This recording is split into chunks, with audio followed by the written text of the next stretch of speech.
Yes, Andhra Pradesh, Telangana, Telugu జాతి మొత్తం ప్రపంచంలో ఇప్పుడు ఫోకస్ అయిన ఇష్యూ ఎమ్మెల్సీ దువ్వాడ శ్రీనివాస్ ఇంట్లో ఫ్యామిలీ రచ్చ.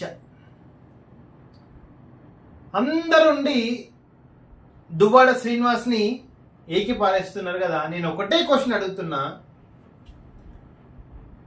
భార్య అన్నాక, భర్త అన్నాక కూర్చొని సంసారం చేయాలి కానీ ఇట్లా రోడ్ల మీదకి వచ్చి చిల్లర వందన చేయడం పద్ధతి కాదు.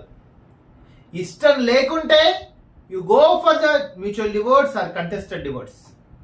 But the no constitutional right, the no court right, no judicial powers given to the wife, namely Vani, or especially to do protest in the house of the Srinivas. ఇక్కడ మనం ఎప్పుడు చెప్తున్నామంటే, ఒక భార్యాభర్తల జ్యుడిషియల్ సెపరేషన్ కాకుండా వాళ్ళిద్దరూ కూడా సపరేట్గా ఉన్నప్పుడు అడల్టరీ ఇల్లీగల్ అని అంటున్నారు. బట్ అడల్టరీ ఇల్లీగల్ ఏం కాదు, అడల్టరీ లీగలే. 2023 నుంచి already 2018 to 2023 apex court judgements ఉన్నాయి లీగల్గా, బేస్డ్ ఆన్ సర్కమ్స్టెన్సెస్. నువ్వు ఒకవేళ భర్తతో సంసారం చేయనప్పుడు మళ్ళీ ఆ భర్త ఎక్కడికి వెళ్ళాలా? ఆ భర్తకు 60 సంవత్సరాల వయస్సు, ఆయనకు మంచి ఉంటుంది, సుఖం ఉంటుంది, కీడు ఉంటుంది, దుఃఖం ఉంటుంది, ఎవరితో షేర్ చేసుకోవాలా? నువ్వేమో ఇంట్లో అయితే సంసారం చేయకపోతే ఆ నింద ఈ నింద వేస్తే భర్త ఇండియాలో, మన భారతదేశంలో భర్త అంటే దేవునితో కొలుస్తారు. కుటుంబంలో దేవుని తర్వాత భర్తే, ప్యాట్రియాటిక్ సొసైటీ కాబట్టి.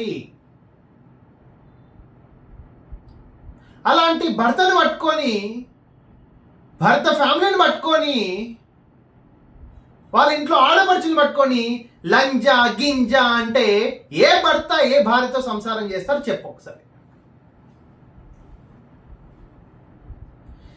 ఈ సంసారం, ఈ యొక్క ఇష్యూ, దువ్వాడ శ్రీనివాస్ ఇష్యూ దాదాపు తెలుగు జాతిలో, ఆంధ్రప్రదేశ్, తెలంగాణ కుటుంబాల్లో కూడా ఆలోచించవలసిన విషయము. The adultery is not only repeating in the Duvvada Srinivas issue. Adultery అనేది ప్రతి డిస్ట్రిక్ట్ లో, ప్రతి మండలంలో, ప్రతి గ్రామంలో, ప్రతి వార్డులో, ప్రతి రాష్ట్రంలో ఉన్నదే. ఎక్కడో ఏదో కేసు ఉంటూనే ఉంటుంది. బట్ బేస్డ్ ఆన్ సర్కమ్స్టెన్సెస్ మగోడు వేరే ఆడదాని దగ్గరికి ఎందుకు పోతాడంటే, ఉన్న ఆడే సంసారం చేయకపోతేనే వేరే ఆడదానికి వెళ్తాడు.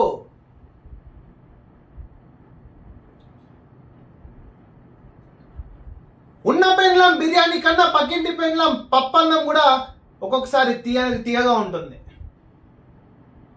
ఎందుకంటే సర్కమ్స్టాన్సెస్. ఇద్దరు ఆడపిల్లల్లో ఒక ఆడపిల్లకి మ్యారేజ్ చేసి ఇద్దరు ఆడకూతుని డాక్టర్లు చేసినప్పుడు భర్త రెస్పాన్సిబిలిటీ తీసుకోలేదా? ఒక భర్త కుటుంబం నుంచి, భార్య నుంచి, పిల్లల నుంచి ఏం కోరుకుంటారండి? 8 గంటలు 10 గంటలు బయట కష్టపడి సంపాదించినప్పుడు, బతుకు తెరువు కోసం, లైవ్లీహుడ్ కోసం సంపాదించినప్పుడు, కష్టపడ్డప్పుడు ఇంటికి వస్తే కొంచెం ప్రశాంతత కోరుకుంటాడు. ఆ ఇంట్లోకి వస్తే ప్రశాంతత కోరుకుంటాడు. భార్యతో కొంచెం రొమాన్స్, ముద్దు ముచ్చైన మాట ముచ్చట కోరుకుంటారు ఎవరైనా. అంతేగాని 9-10 గంటలకు, ఆయన పాలిటిక్స్లో ఉన్నాడు పాపం, 9-10 గంటలకు వస్తాడు, ఆ టికెట్ నాకెందుకు? ఆల్రెడీ బయట 150 పంచాయతీలు ఉంటాయి. అక్కడ ఒకరొకరు అర్థం చేసుకుంటారు, అర్థం చేసుకోకపోవచ్చు. ఎందుకంటే మధ్యలో ప్రజలు ఉన్నారు. అందరు 5,000 ఒకలాగా ఉండవు కదా. ప్రజల్లో డిఫరెంట్ ఒపీనియన్స్ ఉంటాయి. ఆ ఒపీనియన్స్ కన్వే చేసి ఆదందా ఈదందా ఇంటి కోసమే కదా, పక్కింటి పిల్లల కోసం అయితే కాదు కదమ్మా. ఏ దందా చేసినా మీ ఇంటి కోసమే కదా ఇన్ని రోజులు చేసింది. మీ కూతురు 20 సంవత్సరాలు MBBS చదివి డాక్టర్ చదివినప్పుడు 30 సంవత్సరాలు అయితే కలిసి కాపురం చేశారు కదా, 25 నుంచి 30 సంవత్సరాలు. అప్పుడు గుర్తు రాలేదా ఈయన యొక్క అడల్టరీ?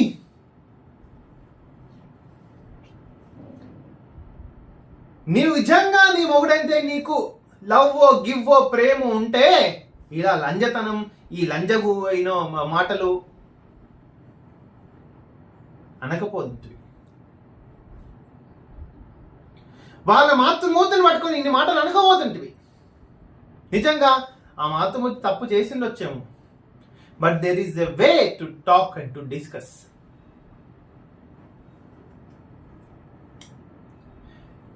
తెలంగాణలో, ఆంధ్రప్రదేశ్లో ఉన్న కుటుంబాలకి ఒకటే చెప్తున్నా, మీ ఇంట్లో ప్రాబ్లం ఉంటే you be solved in 4 walls. 4 గోడల మధ్యలో కూర్చొని సాల్వ్ చేసుకోండి. అప్పుడే మన యొక్క భారతీయ సంస్కృతి, కుటుంబ యొక్క అదేంటిది వాల్యూ, మన కల్చర్ నిలబడుతుంది. ఇలా రోడ్ల మీదకి వస్తే మీ మొగుళ్ళారా, మీ భార్యలారా ఉమ్మేసిపోతారు ఫారినర్స్.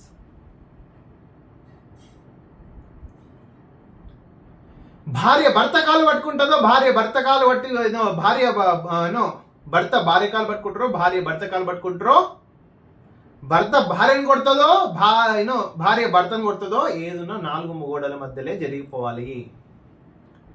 మీ ఇష్యూ, మీ పంచాయతీని మీవే మీ పేరెంట్స్ తెలియజేసిన దాంట్లో కలవాలనే ఆతురత చాలా తక్కువ అయిపోతుంది, ఆ ఇంటెన్సిటీ తక్కువ అయిపోతుంది. మాకు రోజు వస్తాయి ఒక 10-15 ఇష్యూస్. ఓ సార్, భార్య భర్త ఇట్లా ఇంటలేడు, మాట ఇంటలేడు, ఎందుకమ్మా నీవు అంతా మొగుడు మీద అంతా కోపం పెట్టుకున్నావు అంటే, సార్ 2 తులాల బంగారము నాది దోసుకపోయిన మొగుడు, నీ బంగారం నీ మొగుడు అదేంటిది యూజ్ చేసుకోకపోతే పక్కింటి మొగుడు యూజ్ చేసుకుంటాడా అని అడుగుతున్నా. ఎందుకు పంచాయతీ వచ్చిందంటే 2 తులాల బంగారం ఆడాడు, 2 గాజులు అమ్మినట్టు 2 తులాల బంగారం దగ్గర పంచాయతీ వస్తుంది. పాపం వాడు 2 కోట్లు పెట్టింటే భార్యకి ఆల్రెడీ 2 తులాలు దొబ్బేసినందుకే నువ్వు ఇంత పంచాయతీ 2 కోట్లు మర్చిపోయినావు. ఇది అసలు కథ. సో ఫస్ట్ భార్య పెళ్లి చేసుకొని సంసారం చేసుకోకుంటే డెఫినెట్లీ ఉప్పు కారం తిన్న మొగడు వేరే ఆడదానికి దగ్గరికి వెళ్తాడు, తప్పలేదు. దాన్ని అన్నింటినీ అబ్జర్వ్ చేసే అపీస్ కోర్ట్ అడల్టరీ లీగల్ అని ప్రకటించింది, డిక్రిమినలైజ్ చేసేసింది, పనిష్మెంట్ లేదు. It may ground for the divorce, విడాకులకు అది ఒక గ్రౌండ్ కావచ్చు. ఎట్లా ఆ మహానుభావుడు కూడా డివోర్సే కాడుతుంది, దరిద్రం వదిలిపోద్ది.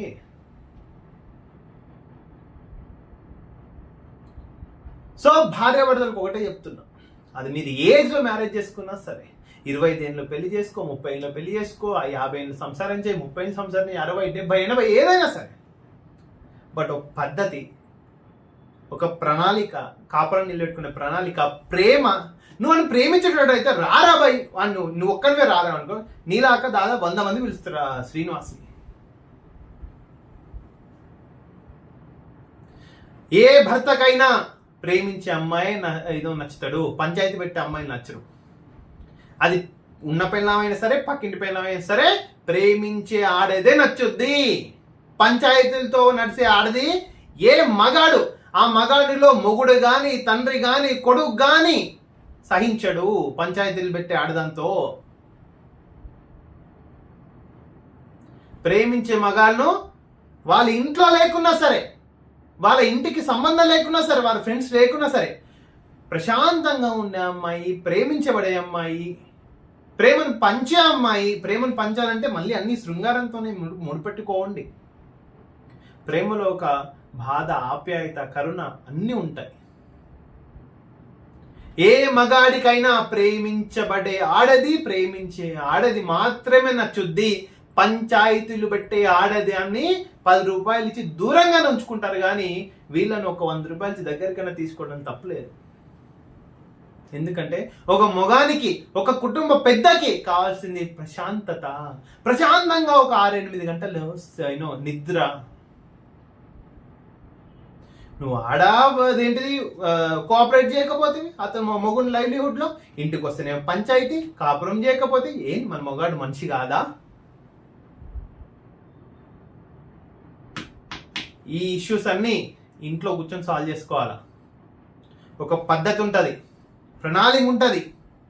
అంతేగాని నా మొగుడు ఏదో చిన్న మిస్టేక్ చేసింది కాబట్టి ఆయన రాజకీయ జీవితం మొత్తం 0 కావాలా, ఆయన ఆస్తులు మొత్తం 0 కావాలా? మరి ఆయన మనిషి కాదా? వాళ్ళకి కూడా ఒక అమ్మ, నాయన అందరు ఉంటారు కదా. పంచాయతీ పెట్టి ఆడది కూతురైనా సహించరు మగవాళ్ళు, గుర్తుపెట్టుకోండి. ఇది దువ్వాడ శ్రీనివాస్ గారి యొక్క ఫ్యామిలీ నుంచి నేర్చుకోవాల్సిన లక్షణం. ఈ వీడియోలో ఎవరిని కించపరిచేటట్టు మాట్లాడలేదు, but it has to be lesson to the many families in Telugu states. ఇది ఒక ఎగ్జామినేషన్ చేయవలసిన ఇష్యూ. ప్రతి ఒక్క ఇంట్లో మట్టిపోయి ఉంటుంది, బంగారు పోయి ఏడ ఉండదు. ప్రతి ఒక్క ఇంట్లో పంచాయతీ ఉంటుంది. ఎవరైనా నోట్లు కాల్చుకొని తినరు, కట్టెను కాల్చుకొని తింటారు. ఆ పొయ్యి ప్రతి ఇంట్లో ఉంటుంది. కొందరింట్లో కొంచెం పెద్ద ఉంటుంది, చిన్నగా ఉంటుంది, అంతే, ఏం లేదు. ఏ కుటుంబంలో ప్రాబ్లమ్స్ లేని కుటుంబం ఎక్కడా ఉండదు. మంజునాథ సినిమాలో ఒక విషయం చెప్పారు. బాధ లేని ఇంటి నుంచి కొన్ని పిడికలు బియ్యమో ఏదో రవ్వలో తీసుకోరమ్మంటారు. అది పాపం ఇల్లంతా ఊరంతా తిరుగుద్ది, చనిపోలేని వ్యక్తి నుంచి, ఇంటి నుంచి. బట్ ఆ ఇంట్లో ఎప్పుడో ఒకప్పుడు, ఇప్పుడు మన అయ్యను, తాతను, ముత్తాతను ఎవడో చచ్చే ఉంటాడు కదా. So there is a way to resolve the family issues, but it is not the way. What ever is happening in Duvvada Srinivas గారు, ఇట్స్ నాట్ ద వే అంటున్నా. దయచేసి ప్రేక్షకులు ఒకటే విన్నప్ చేస్తున్నా, దాని నుంచి మీరు లెసన్స్ నేర్చుకోండి. You people has to SIT and solve to resolve the family issues. But అదేంటిది, పరువు తీసుకోవడం ప్లస్ పంచాయతీ చేయడము, రోడ్ల మీదకి రావడం, ఇట్స్ నాట్ ఎ సొల్యూషన్. దానివల్ల ఇంకా ప్రాబ్లం కాంప్లెక్స్ అవుతాయి తప్ప రిజాల్వ్ కాదు. ఎప్పుడే కానీ రిజాల్వ్ కోసం ట్రై చేయండి. ఇంకా వాళ్ళకి చెప్పి వీళ్ళకి చెప్పి కక్ష సాధింపుల చర్యలకు వెళ్తే ఇంకా కాంప్లెక్స్ అయిపోతుంది. Thank you so much. This is your Dr. K. Rajesh Kumar, High Court Advocate.